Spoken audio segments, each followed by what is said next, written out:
And coming here live from Rattan, here off the coast of Norra Kvaken, over in Sweden. Not sure how we ended up here, but we are here with the 46th edition of ESL Open Tour Pro Cup Asia Division number 46. We have 46 of them already.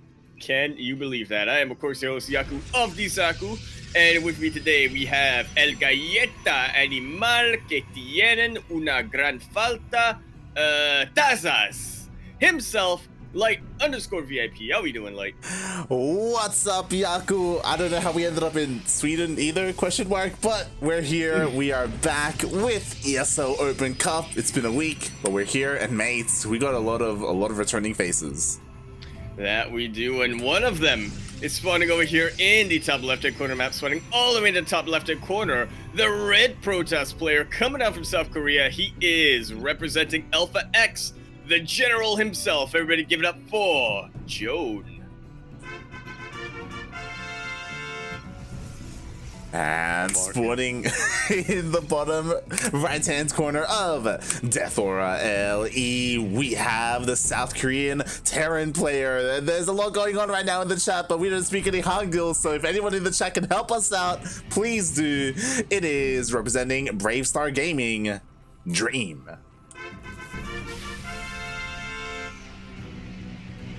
Kronos, we need you. We don't have Maddox, we don't have Into the Inu. Rip. Shaking my head. We'll never know the banter. All we get to know is how they're playing. Yeah, pretty much. I mean, it's always pretty impressive when you see a wall of text and they're still just macroing up and like doing their thing. That's how you know they never lift their hands off the keyboard. So they really gotta keep them on. And speaking of keeping things on, Zoun keeping this probe on Dream's center map. No, actually just gonna be using it for scouting. Yeah, he's just scouting around. Meanwhile, Dream also went for an SCV scout. And I feel like I feel like typing in chat, is that like a good way to like inflate your APM? Is that a thing? No, I don't think it doesn't get counted in APM, because it's what's it called? Yeah, it's only in-game actions, and if I'm not wrong, typing is counted as something that's out of game. Speaking of out of game, that's a very sneaky probe. Yeah. Again, I'm not too sure. Oh my god! And a very sneaky SCV. Zoun, you were going that direction, man. You just timed it a little wrong. So to be fair, like the probe is still here and Zoun could just go over and scout. Like he is being active and he's actually checking. Yeah, he's going to check the third base instead, so he's not going to be able to spot it. Meanwhile, we just see Zoun, he is going for a Stargate opener. Pretty interesting. Again, I can't quite recall if he's more prone to this or going for like Blink Stalkers. I just remember he liked to play like Estrella. I just remember they were the two Alpha X boys who do their Warp Prism kind of stuff. But it's interesting that Zoun is not just going for the Stargate, but also getting a decent number of adepts behind this probe, narrowly dodging those aliens there. Yeah. Oh. And along those lines, like, I'm really surprised that he's going into Phoenixes. Like, I was expecting, an Oracle first or something, but no, straight into Phoenixes. Okay, well, he stopped at 3 Adepts Light, but when I saw those 2 units, immediately I put them together in my head, and I thought, what was that curse composition that we saw in PvT ages ago? But yeah, we'll have to see. He's not too dedicated to the Adepts, just getting enough to sort of have a defense force against these Hellions. He's come in, and you mentioned get lift. Adepts are going to be way too beefy for Dream to be able to fight with. Very nice pickup. Yeah, that was actually pretty beautiful defense. I was really impressed by the Sim City over here, like the Hellions that were trying to go in through the left-hand side, but it was completely walled off, so they had to go around, and in the end, they only killed 4 probes. Just like so, 4 probes for 4 Hellions and a medevac. This is just about the perfect way to shut down a Hellion drop like that.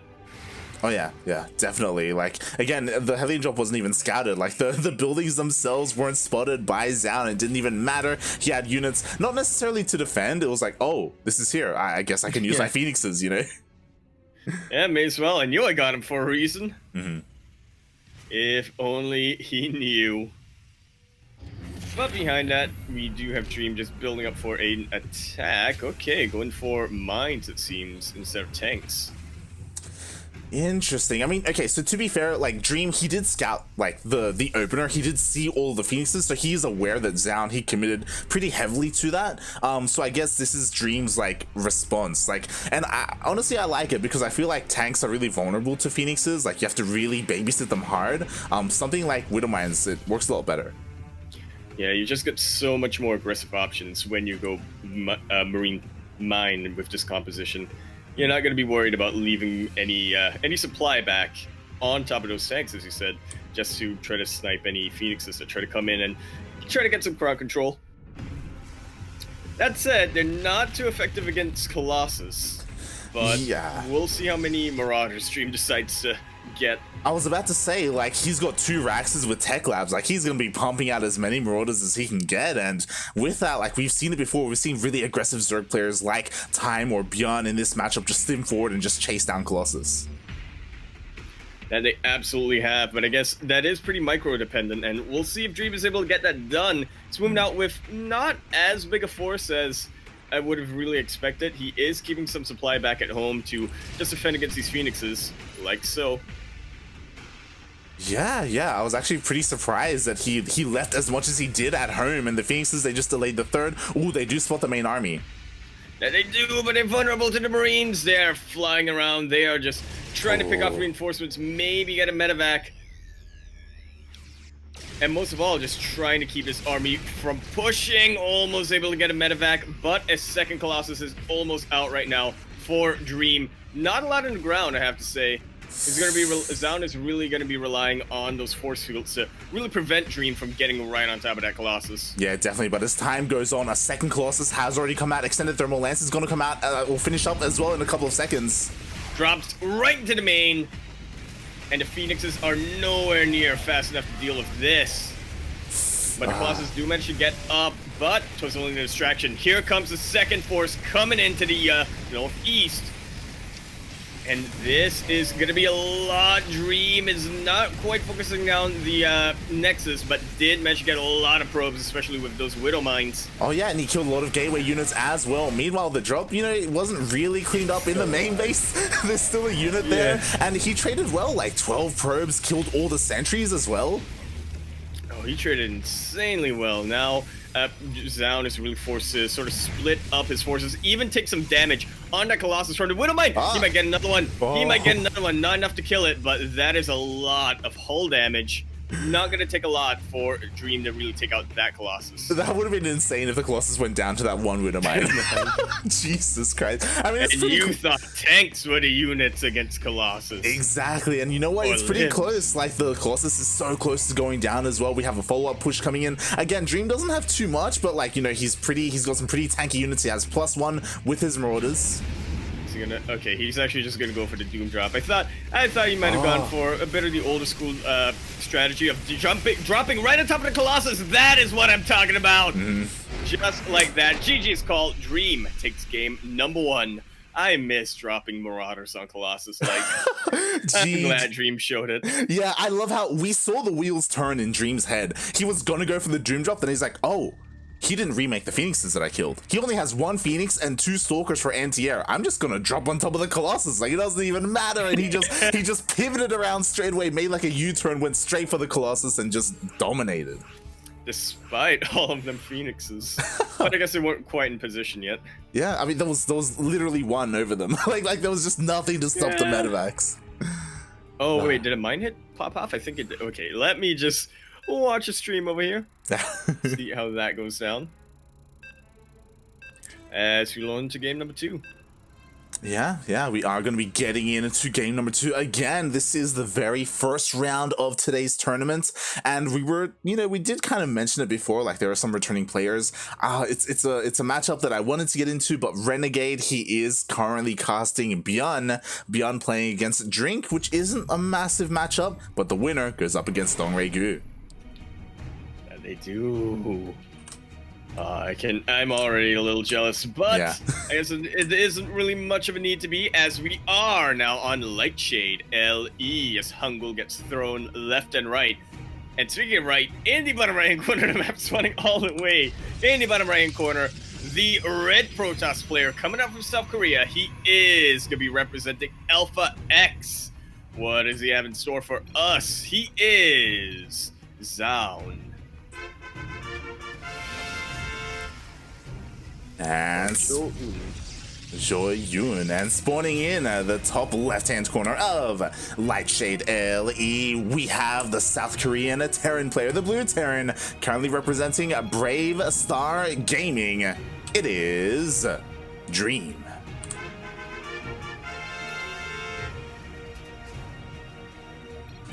Brave Star Gaming or Courageous Sun Esports? You need to, like, trademark that team name. It's a Courageous Sun. Oh my god, it's beautiful, it's great. Yeah, you know what, if for the people in chat who may be wondering what are they on about, there's gonna be a duct tape coming out soon. Interesting. That's the first time I'm hearing about it. Yeah, it's gonna be delving into that. It's gonna be amazing, it's gonna be beautiful. Yeah. The biggest thing I have to wonder is how is Vort, and for those of you who are wondering, because allow me to just shamelessly plug myself over at Twitch on TV, so Yakuzaku 1. You take a lot of material from a stream that I did a while back. I should have it highlighted somewhere. It should be just about my only highlight in there. Only question is, how is he going to improve on that? Yeah. Essentially, Yaku had an art stream where he took the Brave Star Gaming logo and then he made his own counterfeit team called Courageous. What was it? Courageous Sun? Courageous Sun. I think it was either gaming or esports, one of the two. There we go. God damn. I want to say esports. Oh god, but enough about that. We are getting into game number 2, and oh my god, I just love the way. There are certain Terran players that are like just so aggressive, so micro-intensive, so active, and it's just beautiful to watch, and like Dream is one of them. Is he one of them, or is he one that's going insanely greedy here, Light? Completely skipping a Reaper, straight for a reactor, not even 3cc before starport. This is 3cc before factory. Jesus Christ. And oh my god, those depots were kind of delayed going up. I was a little bit afraid, but they did go up just in time. But now, like, because he's being so greedy, all the Marines have gone down, like the Adepts, like more damage could be done. Ooh, but health is getting pretty low. Yeah, health is getting really low. Very nice micro we saw over there on the probe from Zoun, but in the end, you just cannot beat Defender's advantage on this early on. Yeah, almost. Funnily enough, going greedy may have saved his life. Dreams, I mean. Like, imagine if we're 3 minutes in, what do you have? Like a Reaper and a couple of Marines? I mean, I guess maybe if he kept the Reaper at home, he could try to micro with that, but yeah, it's not as reliable. This is a pretty interesting, like, opener, especially compared to what he did game 1. Like, he's just going in the completely different direction with this, and I mean, so far he's going to be getting away with it. It's going to be a while until Zoun is able to scout this, especially because he's not going for a Stargate opener, so he's going to have to rely on maybe like a sentry with hallucination or just sending that observer across the map. Yeah, we'll definitely see, and although to be fair, Dream hasn't scouted either. Just really playing this safe, just keeping these Marines right on the edges of the base and getting those. That's what the eBay was for. Missile turrets, and also a very quick +1. Still don't see a factory as of yet. Okay, there we go. It has been thrown down. So, yeah, I guess this is going to be just a very very quick stim timing with some minivacs. Yeah, honestly, this makes sense, right? Like, the fact that he went for an earlier engineering bay and throwing down a missile turret, like, because he hasn't gone for any scouting, because he skipped the Reaper, like, he has to play safe. Even though, like, there's no DTs or anything, or Oracles, like, if they did manage to come out, like, they would absolutely ravage a mineral line, and Dream would have no idea. So, yeah, you know, he's trying to play as safe as possible and as greedy as possible at the same time, still going for this kind of +1 stim timing. Now, here's a question for you, Light. Would you consider this to be a 3 racks? Since it was really greedy, it was 3 CC before factory, but technically he is going for 3 racks. He is not getting any factory units. He's just using it directly for the reactor, so the starport can lift on top of it. Can we consider this a 3 rack still? Okay, he's getting 5 racks. Never mind. I mean, regardless, he's being very bio heavy, very bio aggressive, and he's even getting a lot of, just like the last game, a lot of raxes with tech labs as well, prioritizing those marauders. Yeah, that really is what you want at this stage of the TvP. Like, a Protoss player, they're not really going to get that many zealots out, so you really don't have to worry too much about Marine DPS or what have you. I mean, along those lines, I do like that Zoun is switching things up and getting zealot legs as well as +1. Yeah. You know, throwing down all these gateways, like, he's adapting to kind of the style or the composition that Dream had in game 1. Absolutely. Zealots, they're not just a unit that scales better as the game goes on. They're also a unit that really does kind of soft counter this style that Dream is going for. Oh, yeah. It's not going to shut it down, but it's going to make it harder for Dream to achieve his aims. Yeah, like, imagine Blink Stalker against this army composition. Like, it just wouldn't really work out. It'd be a little bit harder to deal with, especially with all the marauders, and he is able to pick away at some of this. Again, he's kind of distracting the main army. The War Prism is waiting for an opportunity to dive in. That it is, and this might just about be it. Bio pouncing on top of the Stalkers, and they continue to chase, or I don't really want to call it a chase, because Dream is looking to straight up push out across the map. Oh my god, and like, I'm just waiting for Zoun. Like, when is he going to dive in? Okay, he's starting to warp in a couple of zealots now, but that means he doesn't have those warp-ins at home. He's supply blocked, or close to getting supply blocked. Rather. And, oh, interesting, he's actually going for the third base instead of picking them up and going straight for the main. Oh, wow. It's a bit of an interesting choice there for Zoun, but it does pull the entire army of Dream back. Yeah, the entire army does come back. Meanwhile, Zoun, he was able to spot that with his observer. He's kind of feeling a little bit more secure. He's almost fully saturated on 3 bases, and he still has like potential to harass and like dive into the main. Yeah, he's just waiting for it. Dream getting ready for round 2 over here. He has reconvened with the rest of his army, including some Widow Mines. And that's a lot of bio coming out, Light. Oh god, that is a lot of bio. But you know what that means? That there's not a lot at home. There are a couple of reinforcements, but more zealots are being warped in, and at the same time we do have Dream attacking across the map. Yeah, already getting a delay on that third base, and boosts right into the main base with all of his bio. Meanwhile, 10 SCVs have already gone down for Dream on the other side of the map. This is a classic multi-prong coming down. Oh my god, and forces a recall. Oh! Did force a recall, but I'm questioning that a little. Okay, the Zealots do manage to warp in time, and that should be just about enough DPS here for Zoun to be able to chase away the drop from Dream. And at the end of the day, I don't really know who to favor. Like, I loved the Doom drop. Like, Zoun had no vision of it whatsoever, which is why he had to recall. He was really caught off guard, and his army was completely out of position. Meanwhile, a lot of SCVs went down, but Dream, it feels like he's not too far behind. Like, he does have triple CCs going down those, getting down those mules, and did manage to cancel the 4th. I guess the main thing is, yeah, absolutely. He did manage to get a delay on that 4th base, and with that, our players are even in terms of the base count. Dream, okay, a little bit behind in terms of the SCVs, but he is a Terran player, so he will have those, he will have some mules available to him, and more importantly, he's got a much bigger army out right now. Zoun is really just trying to keep Dream back, because he knows that once he pushes out, this is going to be a lot tougher. His Storm did finish up, so that's definitely something. Oh yeah, definitely. That's the biggest thing. Oh god, but the War Prism is going to be sniped out of the sky. No more harassment potential for Zoun, and now Dream is going to be feeling so more confident pushing out across the map. And as you said, Zoun, the one thing going for him, Storms. Storms can completely change everything. Yeah, it can, especially in a choke point like this, where it's hard to split for the Terran player. And okay, that was one that got a couple of mines, but Yeah, not quite gonna be enough. Dream really posturing around, but he does have to be careful. It's a very narrow point. Yeah, it definitely looks like there are 2 storms available to Zoun, so he can utilize them. Oh. You see that the army's been split up, and those are the 2 storms. There are a couple left, but not too many. And there we go, the storms have been used up. Zoun now really just trying to get some Archons out so he can have a little bit more damage and a little bit of splash. Yeah, honestly, I feel like Dream didn't realize the position he was in, that there were no storms left. Like, that was such a perfect opportunity for the army to just stim forward. But he doesn't want to stim forward because you know what? He's going for the Doom Drop. He is going for the Doom Drop. I think that's was his plan the entire time. Going right into the main base over here. He knew exactly where the army was, so he's just trying to see where the army wasn't. And here we go. A lot of tech structures are going to go down. 4! No, not even 4. What is that? 6 gateways already depowered. That's a massive storm and a couple more, but not quite going to be enough.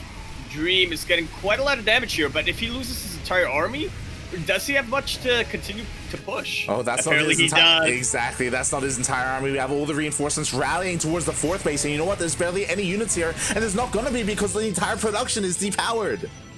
Dream playing such a brilliant game of multi-prong right now. He is just finding where the Protoss army doesn't have any army at and going straight forward. He's putting everything in these little gaps in Zoun's defense. Pretty much. He's just pulling Zoun apart. Zoun, he's struggling to defend his fringe bases, his main bases. He's just all over the place. And now, even with these minimal amount of units, Dream is finding damage, sniping some more Immortals. 29 probes went down. Oh, this one's just wanted to be healed by the Medivacs. I mean, at least they managed to escape, you know, they're coming back home. And yeah, and I think what's important is that even though all those like probes went down, like the worker count is even. Yeah, surprisingly. This Dream was focusing a little bit too much on his aggression here. But you know what? It's paying out for him. Yeah, and now he's still gonna start booming up because we do have that 4th now situated for Dream, turning it into a planetary, gonna be muling that as best he can. Now we see Dream going towards the 4th base of Zoun, and again, Zoun, he doesn't have too much here.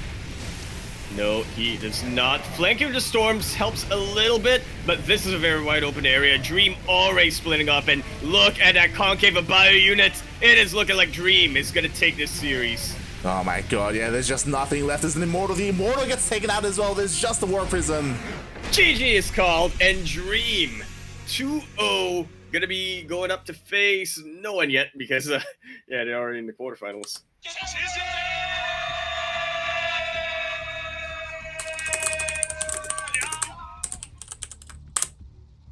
I'm not sure if you heard that in the background there, but those are just the uwu birds cheering on Dream. we didn't hear them in the background. It's fine. Great. Oh my god, but GG, Dream is the very first player to advance all the way to the quarterfinals. Again, if you want to have a look at those brackets, !B in the chat, and you will be provided with the ESL bracket link as well as the Liquipedia page. And yeah, we are currently going to be searching for our next matchup.